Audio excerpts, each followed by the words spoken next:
Bueno, un cordial saludo. Muchísimas gracias por estar en este espacio, por participar de esta última conferencia de nuestro curso. Ya esta es nuestra despedida, nuestro cierre del curso. Un saludo también especial a quienes nos van a ver en diferido después en esta grabación. Bueno, la idea de esta conferencia es que nos centremos Hola Andrea, qué bueno verte. Que nos centremos en la revisión de lo que significa el contexto y las narrativas. Yo quiero hacer mucho énfasis en eso porque a lo largo del curso hemos venido hablando de lo que significa el uso de las narrativas. Yo les he dicho, construyan una narrativa y inserten lenguajes distintos dentro de esas narrativas. Y al final, pues, no hemos como revisado la importancia que tiene este vehículo de información, esta forma también de canalizar, de analizar dinámicas de desarrollo de las comunidades, y un poco revisar como el uso, ¿no? El uso de eso, ¿no? ¿Qué implica? ¿Por qué son importantes? Porque además creo que puede ser una estrategia metodológica de trabajo para ustedes, no solo abordando las comunidades, sino también para generar procesos de acción, de cambio, de desarrollo y de generación de conocimiento a través de las narrativas.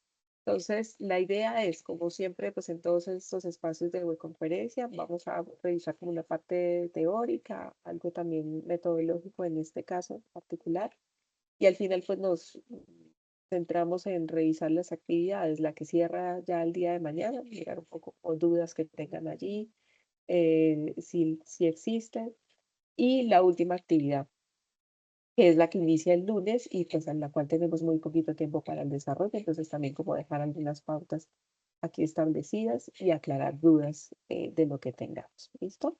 Ya sabemos que este espacio también pues es un espacio donde podemos tener diálogo, donde la idea es que resolvamos dudas, inquietudes que ustedes tengan y en la medida en que ustedes tengan mayor participación, pues seguramente podemos enriquecer nuestro encuentro, nuestro intercambio de información. Entonces, quien tenga dudas, por favor, levante la mano o abre el micrófono y vamos conversando al respecto. Hay unos espacios en donde yo les voy a dejar como el tiempo a propósito, pues como para que conversemos o expongan sus inquietudes, pero igual no significa que en el momento en que tengan alguna duda, pues puedan intervenir. ¿Listo?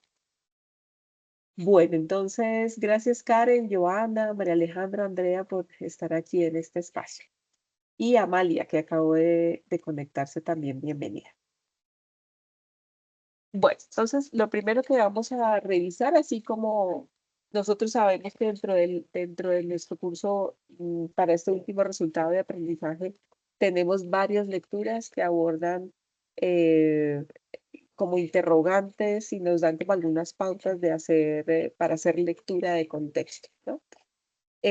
Yo traje a colación como esta para conectarla, esta en particular para conectarlo con lo que es el trabajo de las narrativas y por qué son tan importantes, pero no significa que no encontremos más lecturas, ¿no? Hay una propuesta, por ejemplo, de La Palma, si no estoy mal, que habla del análisis del contexto en el marco de las intervenciones y menciona como algunos de los elementos que podemos incluir cuando hacemos lecturas de contexto. Esta en particular, que es la de Jiménez, pues nos ayuda a comprender estas nociones de territorio y de territorialidad, ¿no? Y establece las diferencias entre lo que significa el territorio visto como un espacio físico, como un espacio geográfico donde nosotros nos ubicamos, donde desarrollamos distintas acciones, donde desarrollamos distintas relaciones con ese espacio geográfico y esa relación por lo general va en función de de las necesidades que se satisfacen, ¿no? En un territorio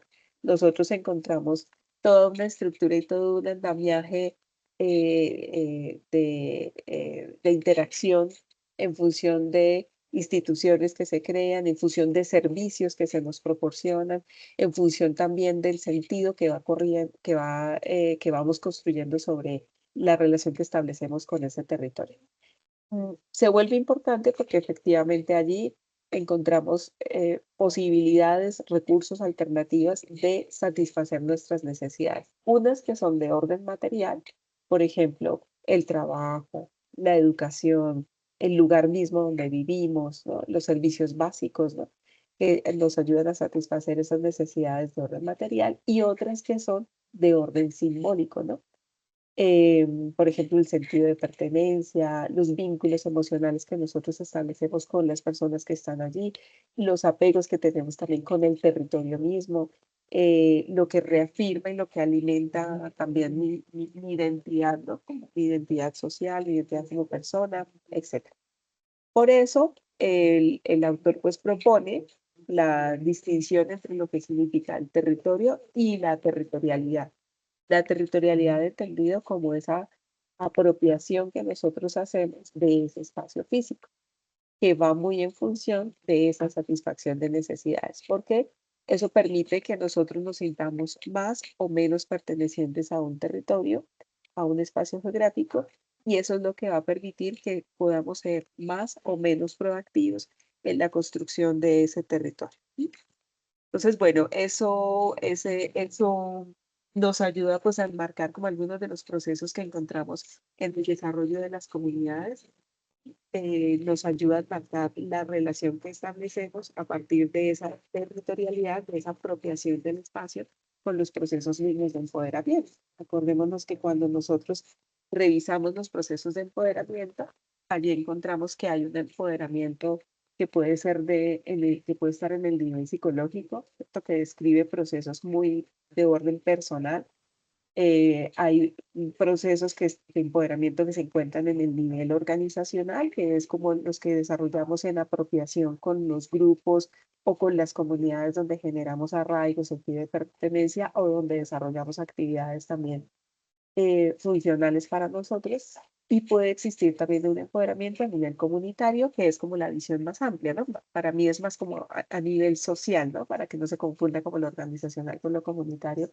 Ese último nivel de empoderamiento pues nos convoca a hacer la revisión sobre lo que pasa en un territorio más amplio, ¿no? En un grupo social pues más amplio. Y para mí, pues eso tiene mucha relación con la territorialidad, ¿no? Nosotros podemos desarrollar seguramente con mayor facilidad procesos de empoderamiento en la medida en que nos sentimos más apropiados de esos espacios, ¿no? En la medida en que la territorialidad es más fuerte para nosotros. Y también el autor pues está proponiendo que esa apropiación, esa territorialidad puede ser multiescalar, que empieza desde el nivel micro, digamos, en los entornos más inmediatos, como por ejemplo la casa, ¿no? Si nosotros revisamos nuestras habitaciones, por ejemplo, pues yo estoy segura que cada una de las habitaciones tiene un toque particular de acuerdo como a nuestra personalidad o como esos símbolos referentes que nosotros tenemos que nos parecen importantes. Entonces, pues alguno tendrá que la lámpara de colores o que tendrá decorado el cuarto con flores o de pronto tiene un mural o un cuadro alusivo a lo que nos gusta, así como que cada uno le va poniendo su toque y de acuerdo a su estilo. Y eso es parte de esa apropiación, ¿no? Porque simbólicamente pues se vuelve relevante para cada uno de nosotros. Asimismo, pues vamos escalando a niveles un poco más amplios, ¿no? Puede ser locales, en territorios, por ejemplo, los barrios, o regionales, eh, puede ser desde microrregiones porque somos de un municipio determinado o porque pertenecemos a una provincia o porque estamos en un departamento y así vamos escalando hasta llegar a esa territorialidad a nivel nacional o, no sé si me será mal, o incluso a nivel, no sé, de continente, ¿no? Nosotros nos reconocemos y nos identificamos como latinoamericanos y nos diferenciamos claramente de otras personas, culturas que están en otros continentes y hasta que llegamos a esa territorialidad a nivel mundial y reconocernos como humanidad, por ejemplo. Entonces, bueno, en ese sentido, quería como ubicarlo, porque cuando nosotros hacemos análisis de contexto, efectivamente nos ubicamos sobre un espacio geográfico. Así tengamos dimensiones de contexto de orden más virtuales, ¿no? Que eso es un desafío que ahora hoy en día tenemos en la definición de una comunidad. Nosotros encontramos muchas comunidades que no necesariamente están arraigadas a un espacio físico de manera convencional como entendemos el territorio, sino que pueden existir en estas dimensiones virtuales donde no encontramos como esos referentes físicos tan claros Sin embargo, siempre va a haber una mirada sobre el contexto de ese espacio o de ese escenario en donde la comunidad tiene una dinámica de funcionamiento y de interacción. Em, y dentro de esos elementos que nosotros encontramos en el análisis de contexto, porque claro, siempre les hemos dicho, recordemos que tenemos entornos en donde las comunidades y las personas se desarrollan y se dinamizan, que tienen que ver con estructuras sociales, con normativas, con cultura, con referentes simbólicos, em, con incluso infraestructura, porque pues es muy distinto el desarrollo de la comunidad en un contexto urbano donde está en medio de puros edificios y bloques de cemento, a desarrollos de comunidades que se encuentran en medio de la naturaleza, ¿cierto? O sea, hay unas configuraciones que van marcando pautas de relacionamiento distinto entre una y otra, ¿no? Entonces, por eso siempre decimos que es muy importante hablar de los contextos y de tener en cuenta como todas esas influencias o esos factores que están allí en el contexto que van a influir de alguna manera y van a afectar el desarrollo de una comunidad. Em, pero una de esas, digamos, como factores que son mediadores, como canales en los cuales se puede evidenciar en las dinámicas que son particulares para las comunidades, tiene que ver con las narrativas. ¿Cierto? Que van a estar mediadas también por esos factores y que van a estar también de alguna manera condicionadas por esos factores que encontramos en el contexto, ¿no? Que finalmente pues también es un artefacto a través del cual nosotros nos relacionamos. Y las narrativas parten de comprender que a través de los lenguajes es que nosotros pues nos comunicamos.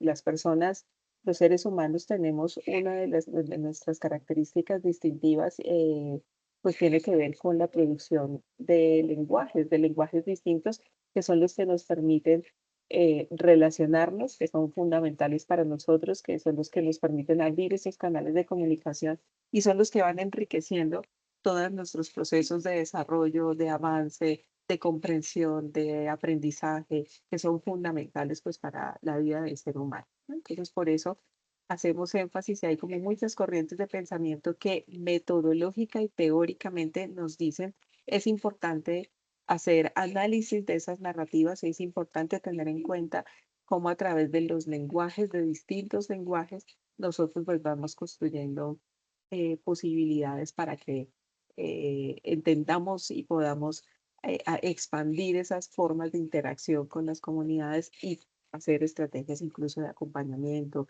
o hacer intervenciones pensadas a través de las narrativas, ¿no? En este cuadrito específicamente, pues encontramos una relación entre lo que significa la narrativa como un mediador que nos ayuda a entendernos en la existencia de la comunidad misma, en la manera como la analizamos, como comprendemos en qué momento se ubica una comunidad o las personas a través de sus narrativas. Em, las narrativas nos ayudan a entender esos procesos de empoderamiento, las narrativas nos ayudan a entender todo lo que nosotros queramos de acuerdo a lo que estemos como analizando, ¿cierto? A cualquier proceso o cualquier objeto de estudio, la narrativa siempre va a ayudar a entender cómo está ese proceso. Pero específicamente, y a propósito de una de las lecturas que están allí en el curso, podemos entender que la narrativa ayuda a ubicar procesos de empoderamiento de las personas, de las comunidades, de las organizaciones.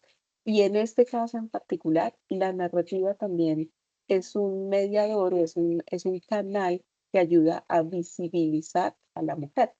Acordémonos que hay una de estas lecturas que nos dicen, pues que analizan las situaciones de las mujeres rurales y pues dicen que efectivamente encontramos situaciones de mucha desigualdad, de mucho desequilibrio en los contextos rurales para las mujeres en particular. Porque eso lo sabemos, pues siempre vamos a encontrar brechas en el desarrollo de distintos grupos poblacionales, pero las brechas se tienden a ampliar cuando miramos las condiciones en las que viven las mujeres dentro de los contextos rurales.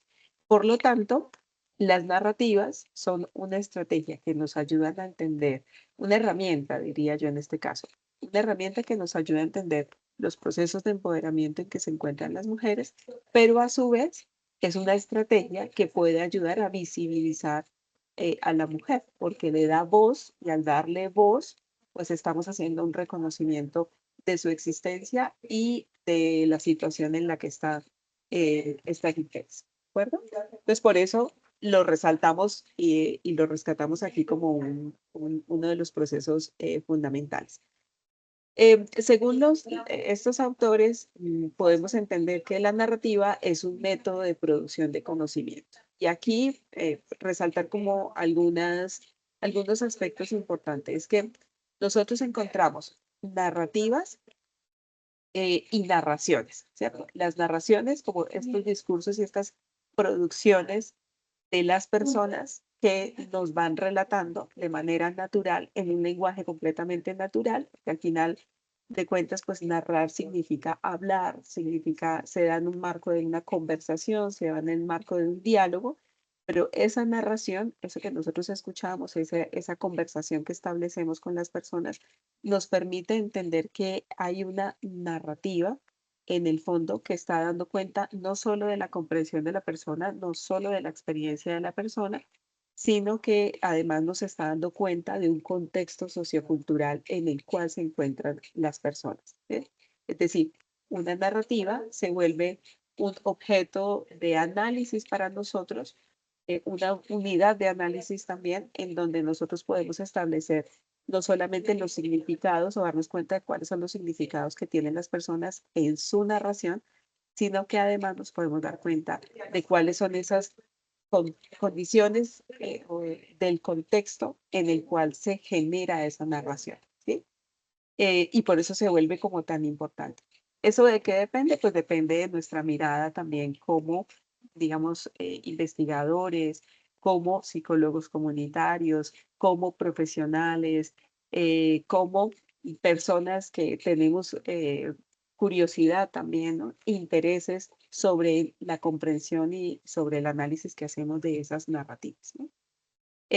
Esa producción de esas narrativas que dan cuenta o que se dan en el marco de las condiciones que están en estos contextos, condiciones sociales, culturales, históricas, finalmente están compilando, haciendo una compilación de artefactos culturales en donde mínimamente nosotros podemos encontrar actrices y actores, es decir, personas que desde sus distintos roles y desde sus distintas miradas, pues están incidiendo en esa dinámica cultural, ¿no? Que enmarca esas narrativas.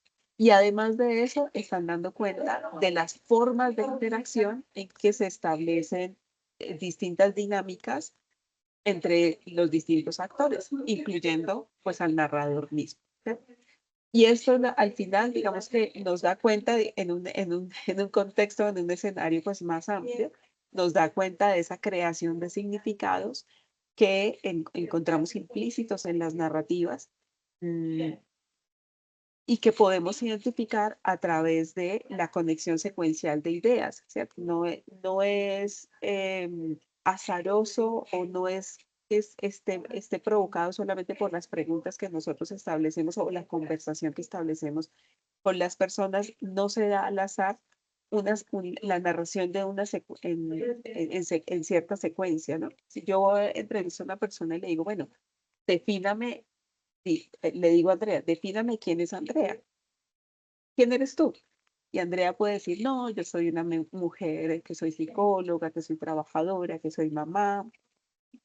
Hay otra persona, otra Andrea en otro escenario podría decir, Andrea nació en la ciudad X, es la hija menor de tantas y tantas personas, su familia estuvo conformada por tales y tales. ¿Sí?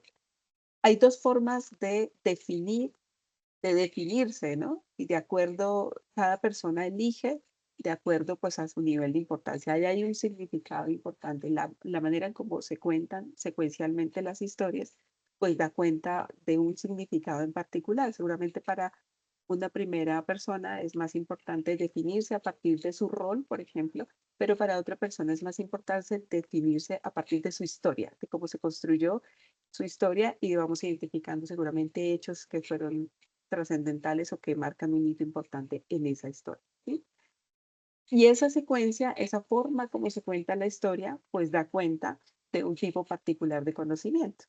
Y todo ello, digamos que en toda esa narración, en todo lo que se cuenta, en los actores que se mencionan, en la secuencia en que se cuenta una historia, en la referencia a las formas de interacción, en la manera como se cuentan hechos particulares o importantes, pues nos están diciendo que hay un mundo de significados que son relevantes finalmente para la historia de la persona o para la historia de las comunidades. ¿M? Entonces, por eso, la insistencia en, en que podamos entender la narrativa como un elemento, una herramienta importante para generar conocimiento, no solo en el marco de procesos investigativos, sino en el marco también de procesos de acompañamiento, procesos de intervención, porque al final, bien sea que tengamos una interacción con una comunidad en función de generar conocimiento, como lo hacemos a través de la investigación, o en función de promover procesos de transformación y de cambio social, siempre vamos a generar en el fondo conocimiento, conocimiento para nosotros, conocimiento para la misma comunidad, y ese conocimiento debe ayudar y debe permitir, em, claro, hacer reflexión, hacer conciencia y al final, pues promover ciertos cambios. ¿De acuerdo? Bien, ¿con esto estamos claros? ¿Hay pregunta o hay algún comentario de pronto que quisieran hacer para complementar?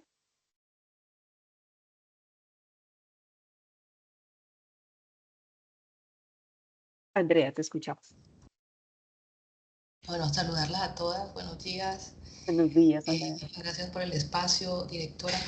Eh, sobre la narrativa como metodología, eh, pues quiero implementarla como una de las técnicas dentro del proceso de tesis y la he estado trabajando bastante, ¿no?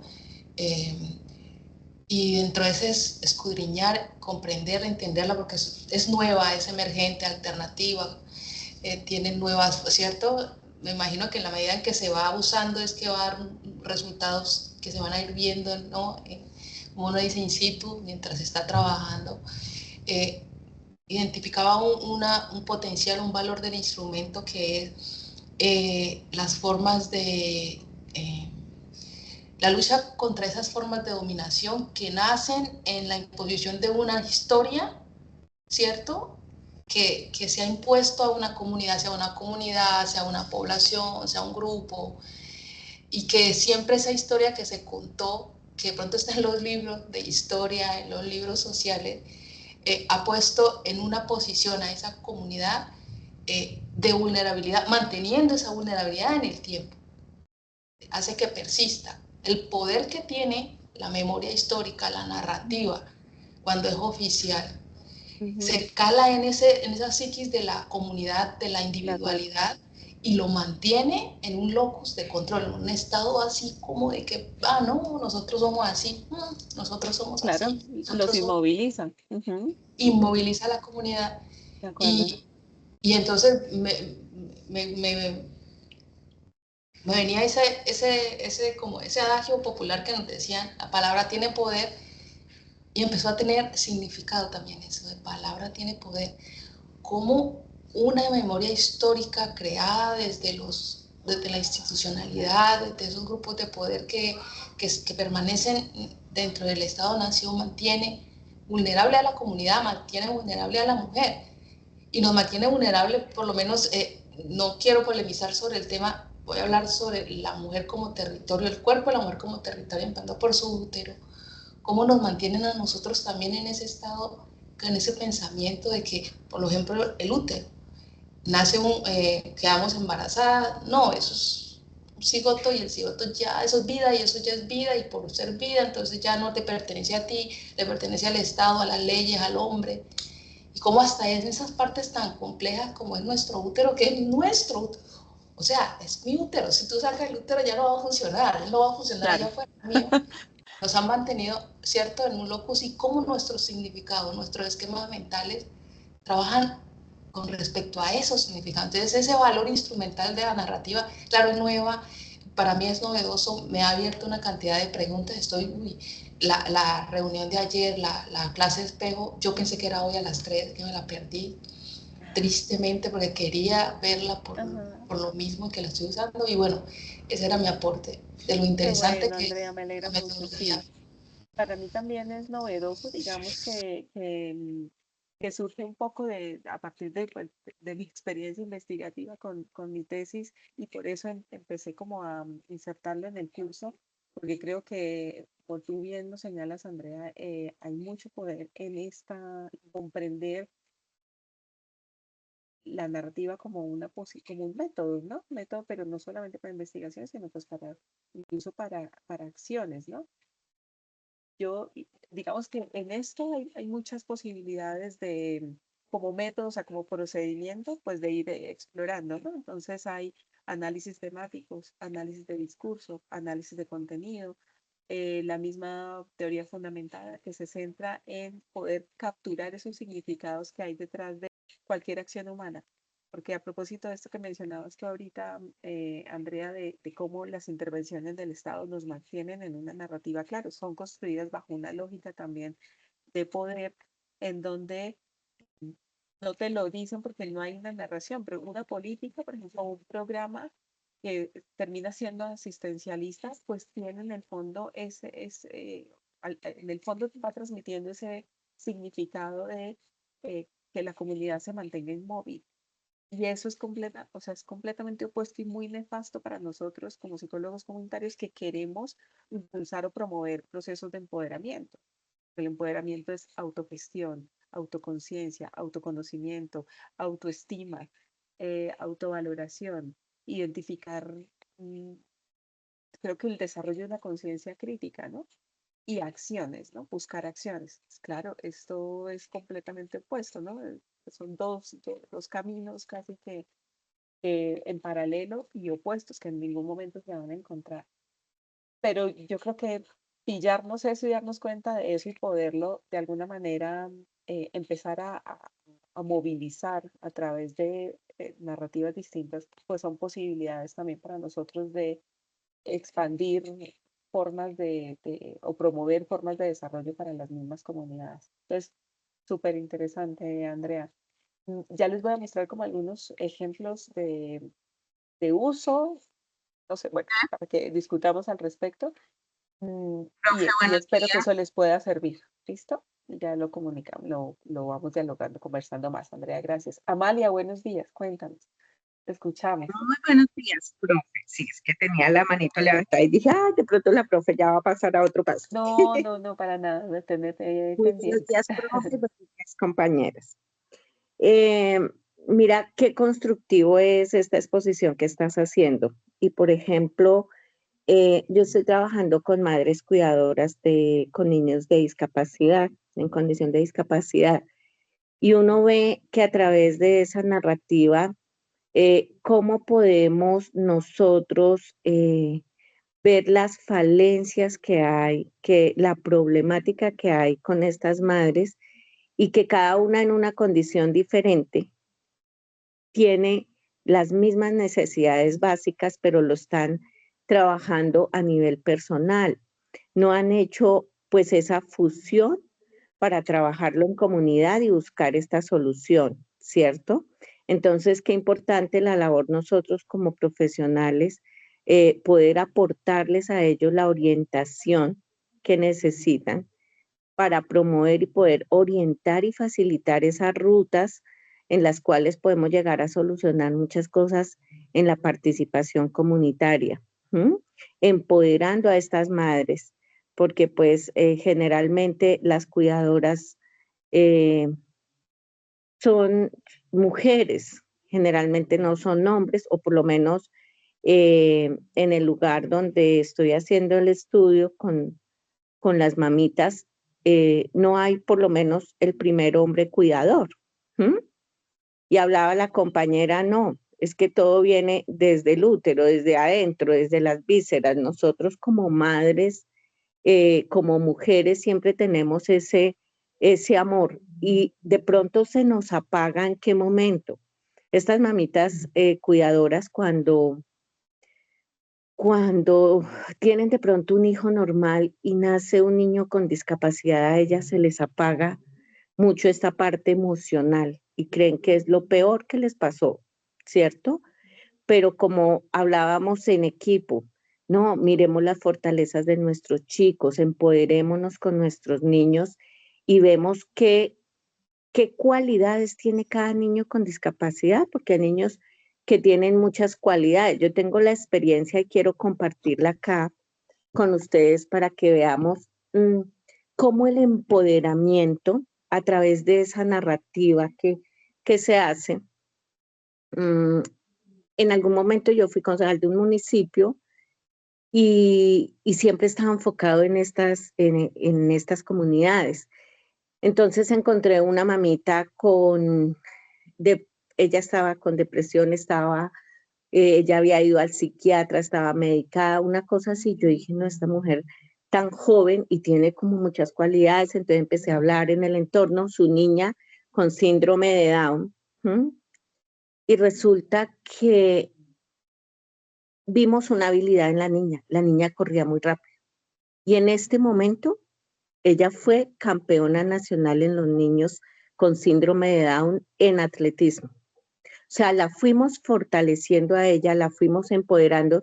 Ahora esta madre no está medicada, no, ahora se dedica a empoderar a otras madres. ¿Mm? Entonces, de verdad que a través de la narrativa podemos, digamos, eliminar esas frustraciones y obtener muchas alegrías en cuanto al proceso que se puede aplicar. ¿Mm? Podemos asociarnos, podemos eh, resignificar como todos estos desafíos, asociándonos y fortaleciendo la autoestima, no solamente pues digamos de la mamita, sino de la red de apoyo familiar, creo. Y así ella ha obtenido no solamente un reconocimiento como que personal, sino social y político, porque a través de todas estas salidas con su hija ha conocido mucha gente. Entonces, yo creo que de esta forma podemos llegar a obtener eh, grandes cosas colectivas. Y gracias, profe, por tu explicación. No, vale, con gusto, y gracias a ti.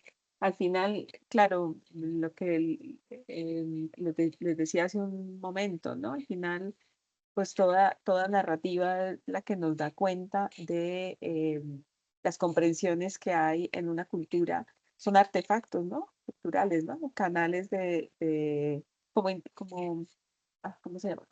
Sí, como componentes de lo que existe en la cultura frente a una problemática, ¿no? La manera como yo me posiciono frente a una problemática, cómo la visualizo, cómo la enfrento, cómo la asumo. Y claro, asimismo, pues cuando generamos procesos de intervención, de interacción para hacer cambios sobre eso, pues podemos hacer o podemos evidenciar que los cambios se dan en las narrativas mismas, ¿no? Pues quizás en este caso pasamos de una narrativa de sufrimiento, de dolor, de decepción, de frustración, a una narrativa que me permite pues construir, potenciarme como mujer, como mamá, como cuidadora, y también pues permite que se potencien las capacidades de las personas, ¿no? Independientemente pues de su situación, ¿no? De sus condiciones. Karen, ¿tú habías levantado la mano también? Ay, profe, buenos días para todas. Buenos Pues, días. sino que después me arrepentí, qué pena. Pues bueno, en vista pues sí, como dicen mis compañeras, en resumen, pues sí es muy, muy pertinente pues la exposición que hoy recibimos de parte suya y lo que decía Andrea me pareció también muy valioso y incluso lo de Amalia. Y mi reflexión iba, profe, que al comienzo, en otro curso acá de la maestría, eh, yo hablaba acerca de la narrativa en otro curso y pues la tutora me criticó mucho la narrativa como metodología, que me fuera a cosas más, digámoslo así, más novedosa, que no me quedara con algo muy, muy básico.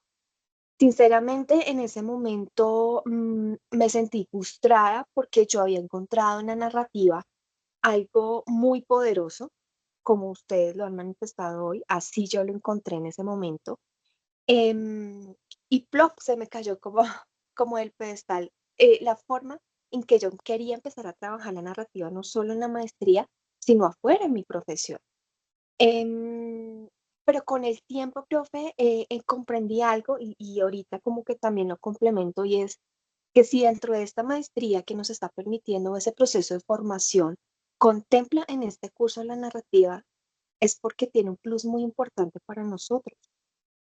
Entonces fue como desencajar muchos conceptos negativos que de pronto permití que entraran a mi mente acerca de la narrativa como un poderoso elemento, no solo para mí, sino como para cada uno de nosotros que estamos acá. Y pues nada, profe, quería como contarles esa experiencia, pero realmente y en conclusión, como ustedes lo han dicho, el poder de la narrativa es algo, creo que rompe fronteras, creo que nos lleva a ser desde la profesión, a ser muy creativos para su uso y para darle potencial no solo a nosotros desde lo que vamos a hacer, sino a ese logro eficaz con las comunidades que la vamos a trabajar. Gracias, Karen. Al final, digamos que como método nosotros vamos a encontrar muchas alternativas, métodos, ¿cierto? De metodologías, todas igualmente eficientes, todas igualmente eh, potentes, ¿no? Para construir conocimiento, para intervenir. Yo creo que gracias al conocimiento mismo, podemos tener muchas opciones y muchas alternativas.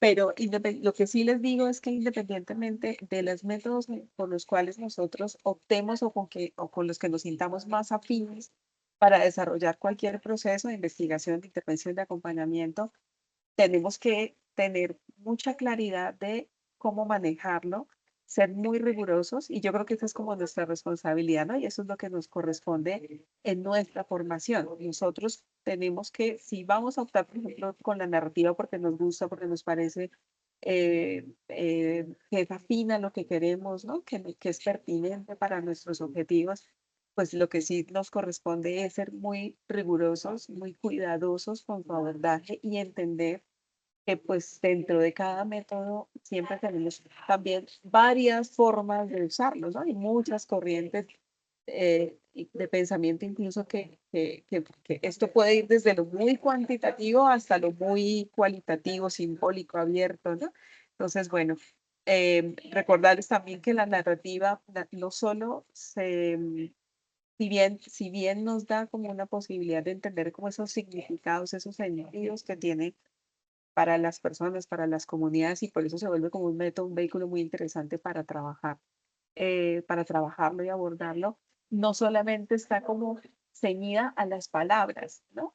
Hay muchas formas de expresar significados, ¿no? Entonces, la narrativa también se da y por eso yo les insistí en el curso, pues en algún par de actividades como que mm, inserten lo que a ustedes les parezca, dibujos, las entrevistas mismas. Yo he visto unos trabajos muy bonitos en este curso que además creo que es el primero que lo presenta, desde que venimos introduciendo la narrativa en el desarrollo del curso. He visto que algunos metieron como fotografía, dibujos, algunos trabajaron incluso con fotovoz, me pareció súper bonito, ¿no? Porque son formas de narrar, son formas de contar, son formas que nos permiten finalmente como reflejar lo más fielmente posible a la manera como me llega la información y a la manera como yo la estoy leyendo y como la estoy interpretando. Por eso tiene sentido para mí que aquí hagamos uso de muchas metodologías, no sé, cartografías corporales, cartografías sociales, dibujos en sí mismo, análisis de cuentos, de canciones, ¿no? De expresiones corporales, ¿no? Todo eso al final son formas de narrar, formas de expresar lo que comprendemos. Y eso nos conecta también con la vida misma de las comunidades. Entonces, pues bueno, digamos que un ejercicio que tenemos que hacer, si nosotros en las decisiones que tomamos dentro de nuestros ejercicios investigativos o dentro de nuestros ejercicios de acción con las comunidades, pues porque somos autónomos, ¿no? Somos magísteres, nos estamos formando como magísteres que pues vamos generando conocimiento y vamos generando formas de abordaje en las comunidades, ¿no? Entonces, lo que sí nos corresponde es entender muy bien cómo funciona, cómo lo podemos adaptar y cómo lo podemos utilizar con nuestras comunidades. ¿Listo? Yo les traigo como algunos ejemplos a propósito, digamos, de poder ilustrar este uso de narraciones. Yo en mi tesis implementé un análisis temático sobre entrevistas. En algún momento hice entrevistas a personas que hacían parte de asociaciones campesinas para entender las dinámicas de la asociación, no las personales, sino las dinámicas de la asociación, de cómo se organiza una asociación campesina, de cuáles son como esos componentes en términos de roles, de liderazgos, de sentidos de pertenencia, de vinculaciones emocionales, etcétera, entendiendo también como los espacios, las dinámicas que tienen las organizaciones, las asociaciones campesinas como organización. Y luego de eso hice unas entrevistas para revisar un poco como experiencias de las personas. Ahí sí ya miré un poco como trayectorias y otros escenarios, ¿no? Participaciones en otros escenarios que no necesariamente eran dentro de la asociación campesina. Entonces, les traje como dos ejemplos de esos dos momentos. Que ustedes encuentran allí, claro, yo hice un análisis temático y pues eso me llevó a explorar todo el tiempo las entrevistas. Las entrevistas son narraciones, ¿no? De las distintas personas. Entonces, por ejemplo, aquí está. Esto es de dos asociaciones, la A1 y la A3. Fueron cuatro asociaciones en total. Y esta persona nos dice, bueno, los códigos están establecidos, todas son mujeres que pertenecen a la asociación 1, asociación 3, M simboliza si son mujeres y H si son hombres, la edad y el cargo que ocupan. D es directivo y N de pues un no directivo. ¿Listo? Aquí dice, o sea, a mí me motivó fue porque me gusta mucho eso de participar, de convivir con otra gente, que en una asociación uno recibe como muchos conocimientos. Y uno también por ahí, lo poco que uno sabe, pues también se lo da a conocer a las otras participantes. A mí me gusta mucho eso de interactuar con la gente. Estoy en web. La segunda persona nos dice, pues es una experiencia buena porque nos va enseñando a que tenemos que tener decisión, a que tenemos que buscar las cosas por nosotros mismos, no esperar a que nos llegue, que si nos quieren dar, no, tenemos que buscar las cosas cada quien por sí mismo. Yo creo que esta narración es muy bonita porque nos habla de procesos de aprendizaje y de empoderamiento. Y la última dice, la parte asociativa, eso es un beneficio muy grande porque nosotros armamos unos pachangones, refiriéndose como a fiestas, y el beneficio económico, pues porque la meta es vender mejor y los aprendizajes. En todas las capacitaciones hemos adquirido mucho conocimiento. Yo compilé, claro, esto son muchos análisis de varias partes de entrevistas, compilé como estas tres porque estas tres a mí me están diciendo como el beneficio que genera la participación en una asociación campesina, ¿no? Claro, cuando detrás de esto hay un contexto que es el territorio rural, que todos sabemos pues que las condiciones de la ruralidad son mm, menos accesibles para las personas, ¿no? Tienen muchos obstáculos, las personas encuentran allí muchos obstáculos y muchas barreras para desarrollarse y para promover procesos de empoderamiento, ¿no? Empoderamiento entendiéndolo como esa posibilidad de cumplir mis propósitos, ¿no? De tomar decisiones para cumplir mis propósitos, ¿no? Y las asociaciones campesinas, no todas, porque claro, he encontrado diferencias en ellas, pero no todas ofrecen, digamos que cuando son mejor valoradas, pues ofrecen y se vuelven significativos como un territorio, como un espacio que me permite a mí potenciarme, ¿sí? Porque aprendo cosas, ¿cierto? Nosotros en esas actividades perdón, en esas asociaciones encontramos actividades de capacitación para la producción agrícola, para implementar buenas prácticas agrícolas, para administrar los recursos, para trabajar en equipo y adicionalmente encontramos también espacios que nos permiten fortalecer la identidad, los vínculos emocionales, generar redes de apoyo, que también termina siendo significativo para las personas porque son personas que viven en zonas distantes, ¿no? Entonces no tienen como la posibilidad de interactuar a diario como lo tenemos nosotros que vivimos en ciudades donde constantemente pues nos vemos con personas, hablamos, dialogamos, refunfuñamos, peleamos, etcétera. Entonces, bueno, digamos que son como tres extractos de narraciones que al final me ayudan como a ilustrar esto que les estoy contando. Y sobre ese análisis de toda esta narración alrededor de las experiencias que tienen las personas sobre las asociaciones campesinas, generamos esta red de conocimiento, ¿no? Esto es, pues, es un mapa mental que finalmente me ayudó como a establecer esas relaciones entre las dinámicas que se dan dentro de una organización como la Asociación Campesina que permite y que posibilita ese proceso de empoderamiento, ¿sí?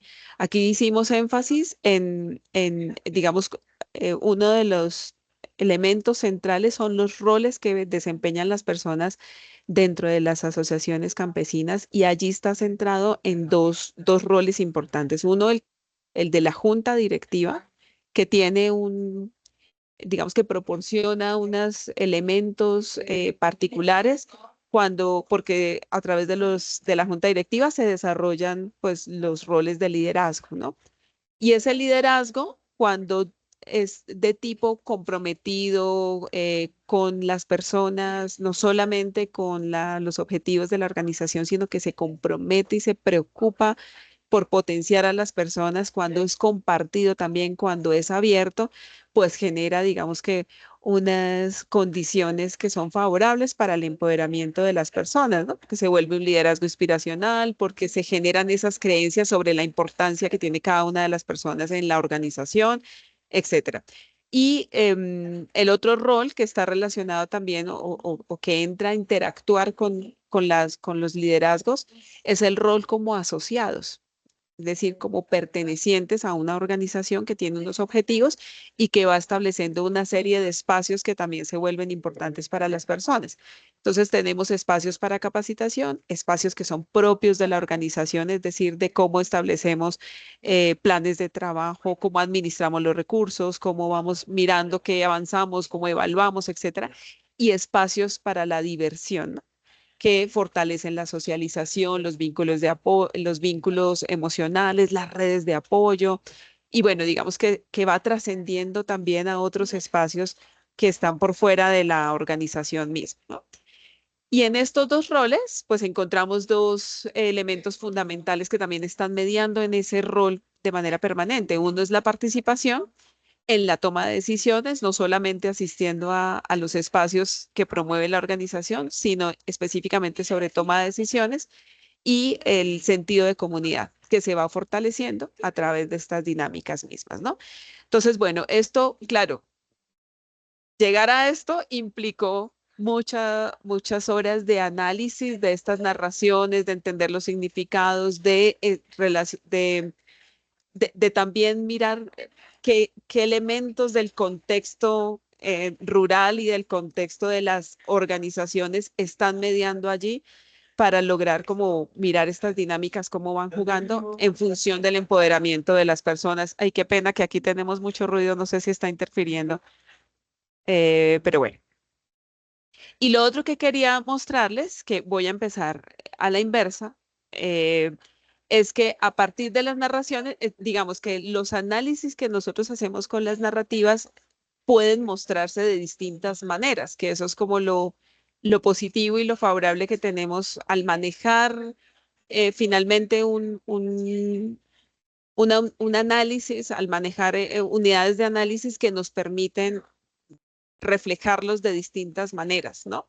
Quizás por eso es que a veces nos cuesta trabajo entender cómo la narrativa puede llegar a ser un método de investigación cuando tenemos claro que los métodos son como muy rigurosos y muy estrictos que tienen que mostrarnos casi que la fidelidad de la realidad, ¿no? Esto es una apuesta por explicar como dimensiones en los cuales se comprende la mujer, ¿no? Esto es a partir de las narraciones de los hombres en particular. Se hizo como el análisis de cómo es que entienden los hombres y cómo es que entienden las mujeres sus procesos de empoderamiento. Y esto en particular nos ayuda a ilustrar cómo los hombres perciben a las mujeres eh, en su rol en la relación, digamos, frente al género masculino. Espérenme un momento.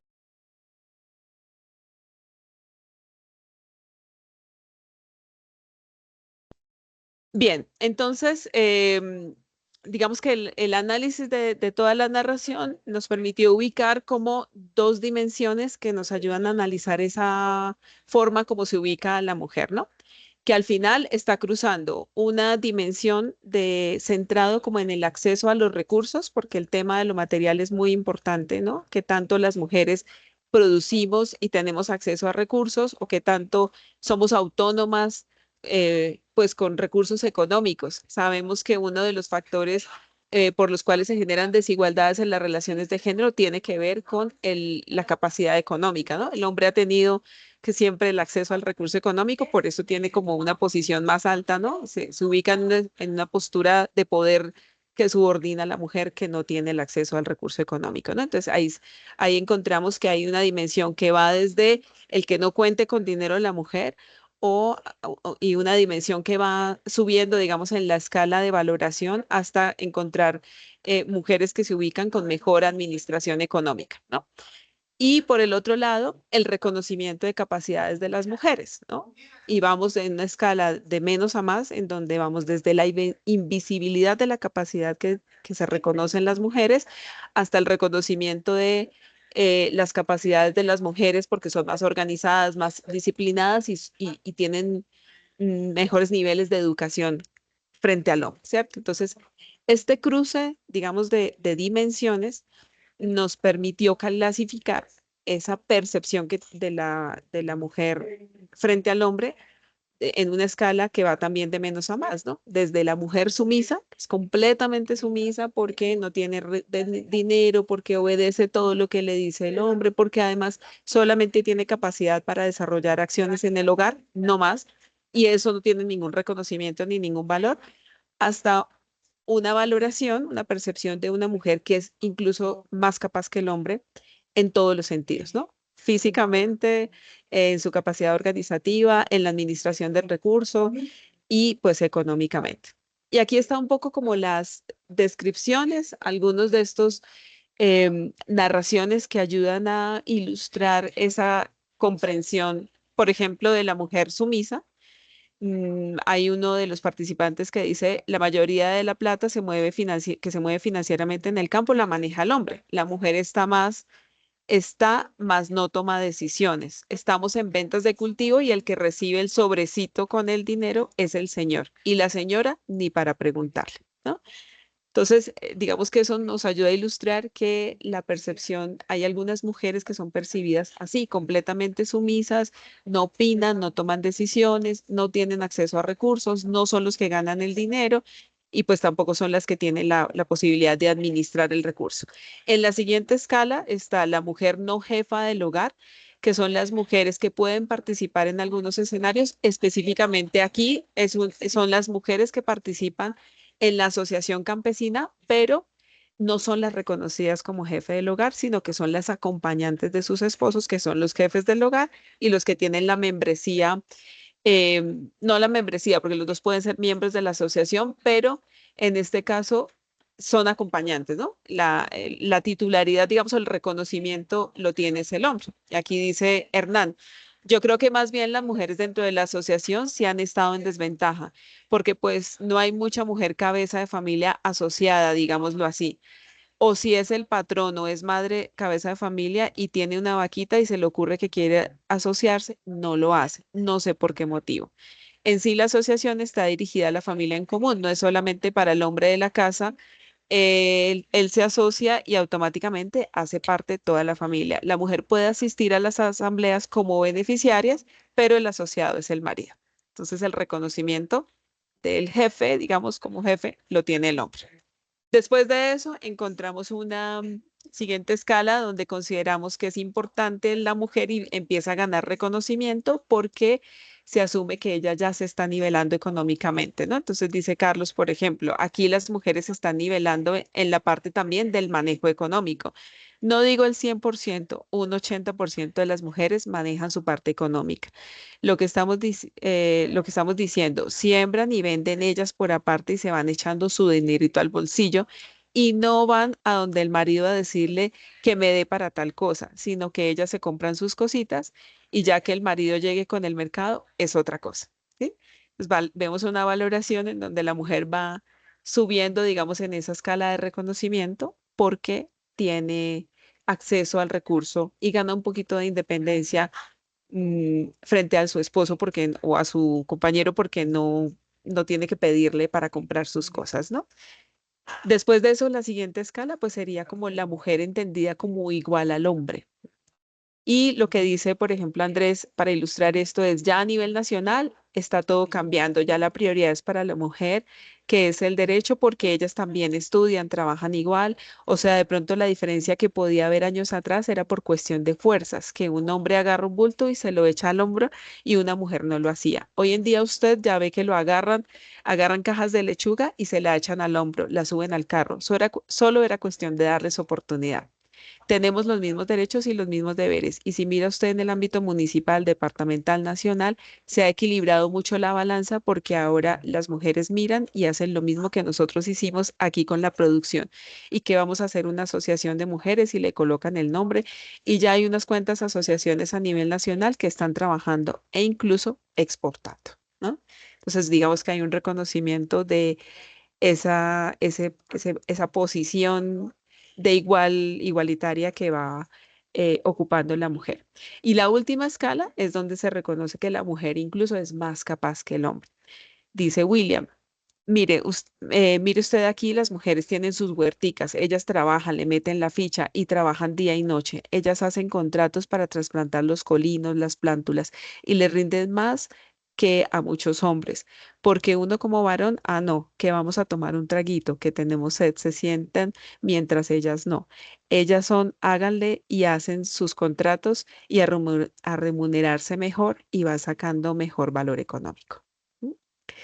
Entonces, bueno, esto es como para mostrarles ejemplos de cómo a partir de los análisis de narraciones, ¿no? Finalmente las entrevistas son narraciones que dan cuenta de sentidos, de significados que tienen las personas sobre distintos temas, ¿no?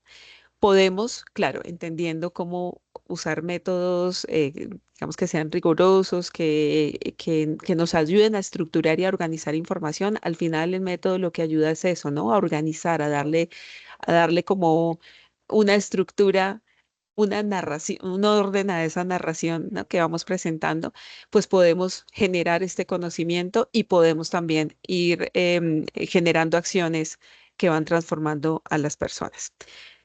Bien, Amalia, te Sí, escuchamos. muchas gracias, profe. Mira que en otra materia, en investigación social aplicada, hablaba con la profe y yo les decía, bueno, ella me decía, Amalia, ¿qué estrategia vas a tomar con estas madres cuidadoras? Entonces yo le decía, la estrategia va a ser la asociatividad. Sí, pues yo preguntándole a ver si lo podía hacer.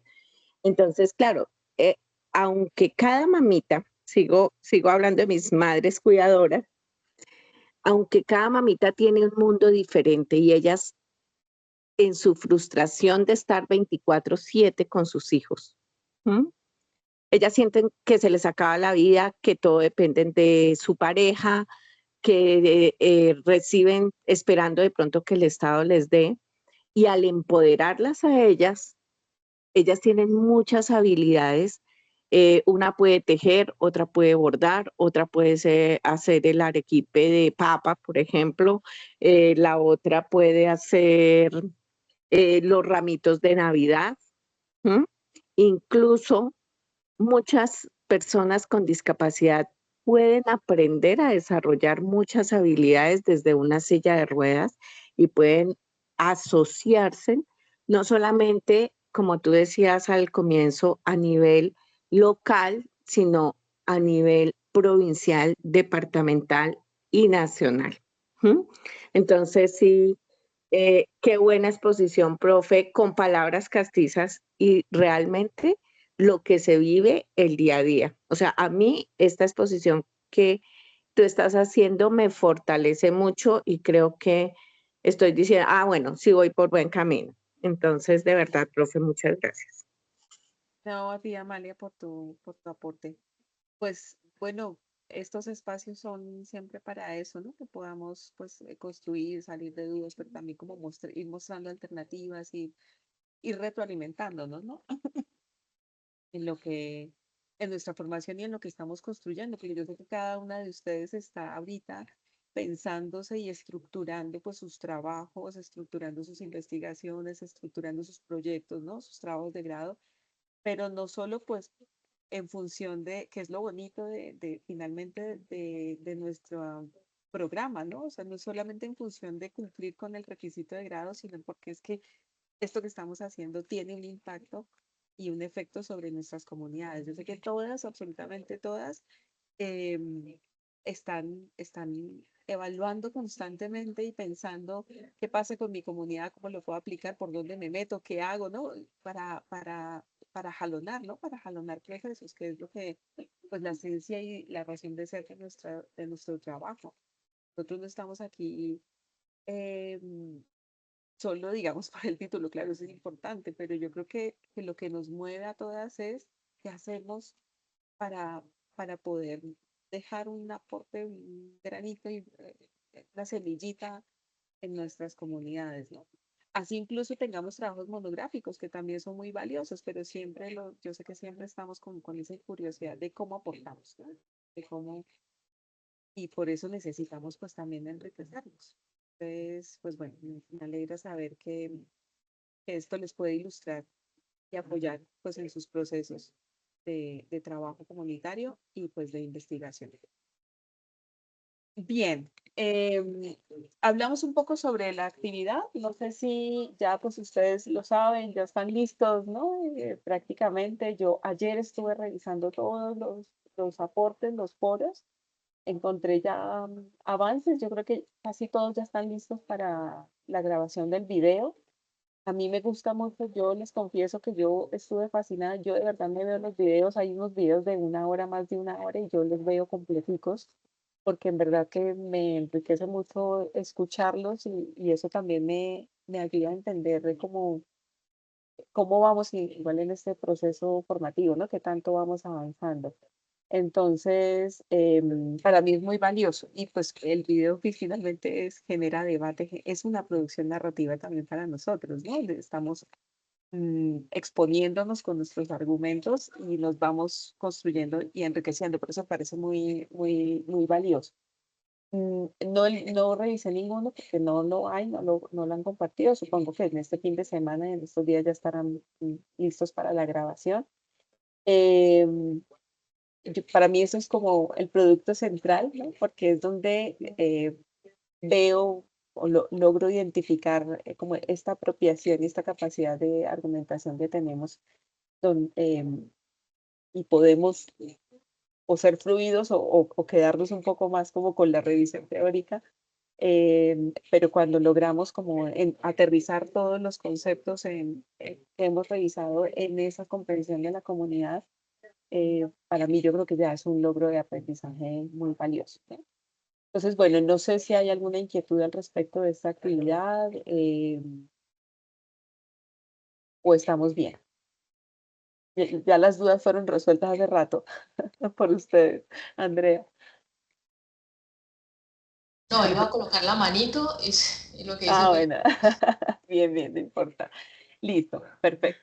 Entonces, bueno, recomendaciones de esta fase que ya estamos cerrando es que tengamos mucha claridad en ese análisis que estamos haciendo sobre la comunidad, ¿cierto?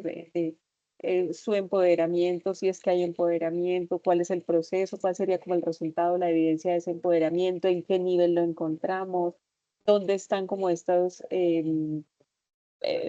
fuentes de poder. También es muy importante que nos ayuda a ser como muy críticos en esos análisis que hacemos en la comunidad. Siempre tenemos que tener presente que toda dinámica y toda relación humana está permeada por el poder, ¿no? Y que el poder no siempre significa o no siempre se valora de forma negativa, no siempre encontramos poder de unos sobre otros que genera opresión, que claro, por supuesto es importante visibilizarlo, visualizarlo. Pero que también hay otras formas de poder que son positivos y que ahí es donde seguramente vamos a encontrar recursos para trabajar con la comunidad. Y que también pensemos en, bueno, ¿esto qué implica para nosotros como psicólogos comunitarios? ¿No? Digamos que en ese análisis, y muy importante que lo tengan presente, identifiquemos como vamos a analizar tanto estos procesos de poder, ¿no? Perdón, de empoderamiento, esos procesos de empoderamiento, también identifiquemos en dónde encontramos los factores que impiden ese proceso de empoderamiento. Eso va a ser muy, muy relevante porque cuando identifiquemos ese vacío, esa dificultad, ese obstáculo, pues allí sobre eso es que vamos a hacer nuestro plan de trabajo o nuestra propuesta de acción, que es la de la fase 5. La fase 5 es una fase que cierra todo el curso y que nos dice, ok, con todo esto que entendimos del desarrollo de la comunidad, de sus estrategias, de sus posibilidades de empoderamiento, de sus obstáculos, de sus barreras, etcétera, ahora, ¿qué vamos a proponer nosotros? Y fundamental y clave, primero que identifiquemos cuál sería esa problemática que incide en el empoderamiento. O sea, que es una problemática que incide en el empoderamiento de las comunidades, no es una problemática de acceso a recursos, no es, bueno, puede estar relacionado, pero no, o sea, la problemática sobre la cual yo voy a incidir tiene que priorizarse a la luz de entender qué es lo que dificulta el empoderamiento de las personas. Puede ser la desarticulación, puede ser que no hay un sentido de comunidad claro, puede ser que no hay un sentido de pertenencia, puede ser que no hay un compromiso, puede ser que no hay un liderazgo que promueva la participación, puede ser que no hay encuentros entre ellos, ¿sí? Estas dinámicas que estén relacionadas con esos procesos de empoderamiento. Y yo creo que eso es un primer filtro que nos ayuda, que nos dice qué tanto entendemos o qué tanto de pronto no estamos todavía confundidos con lo que significa el empoderamiento en una comunidad y con lo que me compromete a mí en mi rol de psicólogo comunitario para fortalecer o promover esos procesos de empoderamiento. Andrea, te escuchamos. Directora, yo en esta ocasión trabajé con una comunidad pues muy cercana y dentro de ella encontré algunos niveles de empoderamiento y encontré pues cuál era el tipo de empoderamiento que se maneja o que se visibiliza en la comunidad. O sea, yo encontré ya procesos de empoderamiento en la comunidad, pero la problemática que les sigue afectando es una problemática muy ligada a la institucionalidad, o sea, a una infraestructura. En ese caso, por lo menos yo como voy a poner una propuesta de no, ellos iban a necesitar pues que el acueducto, que la SAP, que la empresa les coloque el agua potable o les reorganice todos esos sistemas de circulación de agua. En ese caso, ¿cómo hacer? O sea, cuando yo ya encuentro un nivel de empoderamiento, ya están buscando las formas de conseguir agua potable. Y ellas se han organizado de una forma que ellas tienen mangueras, tienen motobombas, o sea, eso fue tan bonito porque son personas de 70, 75, o sea, es genial. No en la medida en que yo, no se ve bonito verlas pasar trabajo porque son personas que no deberían estar pasando por esa situación, pero ver cómo son mujeres y cómo dentro de ellas han buscado la manera, porque dice, este líquido es vital, si nosotros no podemos cocinar, no podemos trabajar, no podemos hacer nada. Se han ido organizando y están resolviendo el problema, aunque sea el día a día el problema lo tienen resuelto. Pero cuando vemos un problema tan grande como de infraestructura, entonces ahí, ¿cómo lo abordaríamos? En el momento en que yo tengo que generar un plan de trabajo, desde esa perspectiva. Perfecto, Andrea, gracias. Mira, recordemos que cuando nosotros hacemos estos análisis, tenemos que identificar, o digamos que parte de ese proceso de empoderamiento es que podamos identificar qué compete qué está bajo mi dominio, ¿cierto? ¿Qué compete a mi capacidad, a mi movilización, al reconocimiento de mis recursos, ¿no? Que son como de orden interno, ¿no? Como esas fortalezas que tenemos y lo ubicamos en una matriz DOFA, ¿no? Y hay que ubicar también las fuentes externas, ¿no? Que son las que de pronto son más difíciles a veces de llegar a movilizar porque pues no están bajo mi dominio, ¿cierto? Pero en eso lo que tenemos que hacer es mirar estratégicamente cómo podemos llegar a incidir allá, ¿sí? Y eso nos lleva a pensar también como que sin que eso implique que haya un paso a paso que se tenga que cumplir, sí de pronto puede ser que encontremos en ese recorrido de empoderamiento como que unos niveles que tenemos cubiertos, unos primeros ejercicios que tenemos cubiertos. A veces el problema de la comunidad es porque no tienen organización y casi siempre eso tiene que ver con dinámicas internas, porque no nos comunicamos, porque no tenemos liderazgo, porque no tenemos iniciativa, porque no encontramos capacidades, en fin, ¿cierto? Pero eso tiene que ver con ese primer momento, por decirlo así, ¿no? De un tema de organización interna.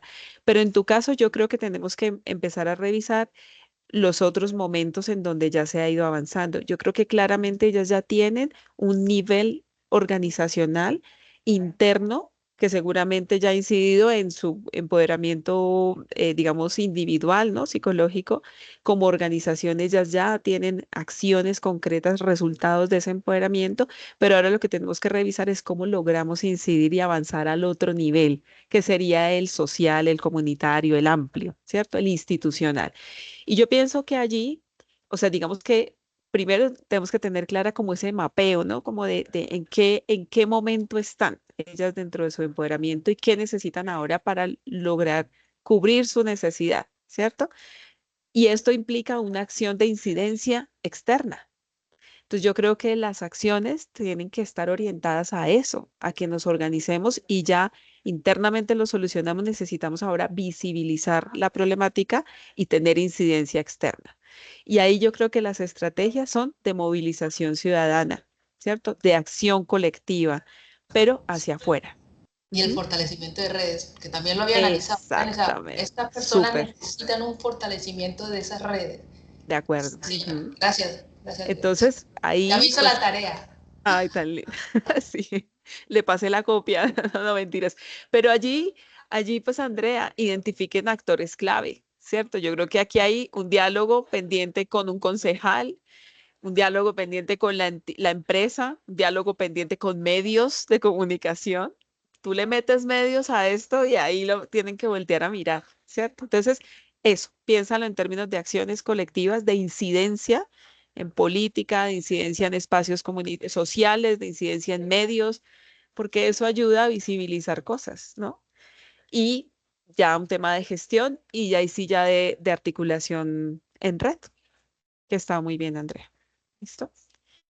Bueno, entonces, a propósito de lo que dice Andrea, que nos ayuda como a ilustrar esta fase que nos queda pendiente pues para cerrar el curso, importantísimo y fundamental que justifiquemos esa problemática, por qué eso se vuelve una problemática para el empoderamiento de la comunidad y a partir de eso, pues ya, ¿no? Que fluya, digamos, el trabajo, el plan de trabajo que vamos a plantear, que los objetivos sean coherentes con esa justificación, que las acciones sean coherentes con los objetivos y que los resultados nos permitan, gracias, y que los resultados pues al final nos permitan dar respuesta a esa problemática de empoderamiento. Para mí eso es lo fundamental, ¿cierto? A mí no me interesa que se inventen la estrategia mega innovadora que nadie lo había probado en el mundo, no, realmente las acciones al final terminan siendo acciones mm, digamos que sencillas en términos de lo que ya conocemos, en términos de cosas que podemos hacer que son cercanas a nuestra profesión, a nuestro conocimiento, a nuestro saber.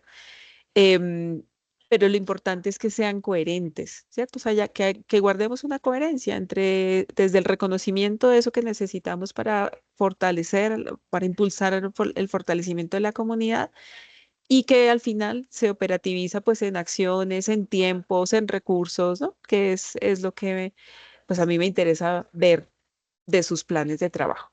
¿Listo? Bien, no sé si hay preguntas, comentarios.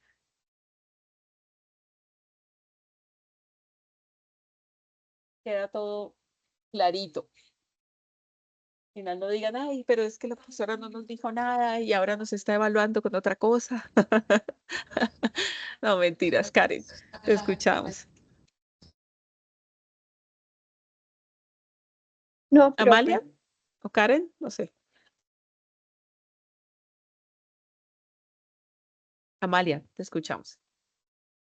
Bueno, mi profe, gracias. No, solo me resta decir que me quedo más tranquila. Esto me dio una visualización de lo que tengo en mente y me dejó mucha claridad, ¿sí? Entonces, profe, de verdad, qué conferencia tan chévere, tan constructiva, para mí muy enriquecedora. Solo me Ay, me resta decir alegra mucho, Amalia. gracias. Me alegra mucho, pero es que además también es que ustedes aportan mucho, ¿no? Es mucho más rico cuando tenemos ejemplos, cuando hay participación, cuando ustedes mismas ayudan a ilustrar lo que estamos diciendo, ¿no? Es muy enriquecedor. Muchas gracias a ustedes también por el espacio y por su participación. No, Directora, discúlpeme, yo le hago una gracias. consulta antes de que nos vayamos. La reunión de ayer, la clase espejo de ayer, no quedó grabada, ¿cierto? Que no hay forma. Yo creo que sí, Andrea, tengo que preguntar, pero yo creería que sí, que queda una grabación y que la podemos compartir, por supuesto. Y recordemos que también hay otras clases, ¿no? Hay otras clases que están programadas. O sea, esto es como un ciclo, creo que son tres encuentros, si no estoy mal. En el próximo, incluso creo que yo estoy programada, les cuento. Me enteré de eso esta semana y no sé qué lugar cupo yo allí. Pero bueno, ahí nos veremos. Si Dios quiere, estaremos ahí presentes, por supuesto, claro. Y queda otra más pendiente, si no estoy mal. Entonces, claro, aprovechemos estos espacios porque en verdad que es muy, muy enriquecedores, además porque estamos escuchando otras voces de otros que están en este mismo proceso formativo desde otros lugares del continente. Entonces, eso lo hace también muy interesante, muy chévere, ¿no? El intercambio también de conocimiento. Bueno, mis chicas, muchas No, gracias por profe, la participación. Señora, para Andrea, ella habla de la invitación que hicieron de CIPAS, metodologías. Sí, esa. sí. Sí, esa quedó grabada, profe. Esa sí quedó grabada, yo Ah, asistí, bueno. entonces Ah, pues bueno. ya, porque Chévere. fue muy La constructiva pueden también. compartir. Vea, Claro, voy ya. a buscarla si ya la tenemos por allí circulando. Si no, en el grupo de la maestría la buscamos para compartírselas en el curso. ¿Listo? Bueno, Gracias. muchas gracias, chicas, muchos éxitos. Ya está, pues es nuestro último encuentro. Espero que nos encontremos pronto en otros espacios. Tienen igual mis datos si necesitan consulta, alguna asesoría, por supuesto que no, esto no queda solamente como circunscrito al curso, ¿no? Entonces sí, ahí estamos siempre pendientes y por supuesto yo feliz de poderles orientar, acompañar, ayudarles a lo que necesiten. ¿Listo? Muchas gracias, muchos éxitos y buen fin de semana. Que descansen después de que hagan la entrega de esos videos tan bonitos, esos trabajos. Gracias.